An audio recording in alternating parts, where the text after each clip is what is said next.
Të dashur miq, janorët e fundit të vitit 2025 është pikërisht ai momenti kur e fikim zhurmën e politikës e ndezim dritat e pemës.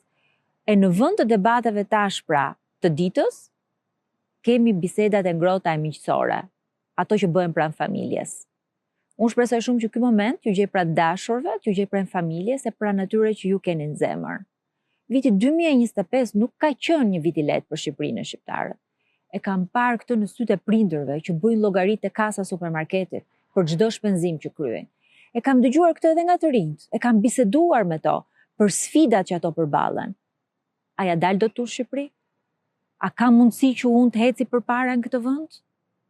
E këto nuk janë statistika të ftohta partije, as llogari politike, po ky është realiteti i përditshëm i shqiptarëve, një realitet të cilët unë nuk bëj dot sikur nuk e kuptoj e sikur nuk e shoh. Janë sfidat tuaja të përditshme.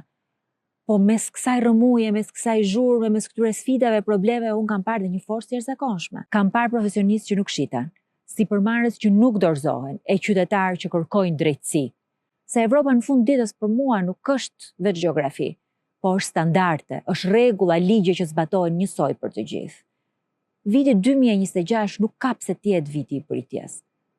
Unë shpresoj shumë që t'jetë viti ku zëri juaj dëgjohet më fort se zhurma e pushtetit.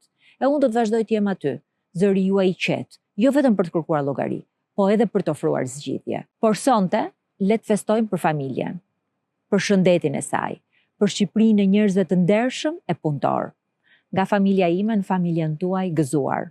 Qof një vit më i mbar për Shqipërinë e për shqiptarët.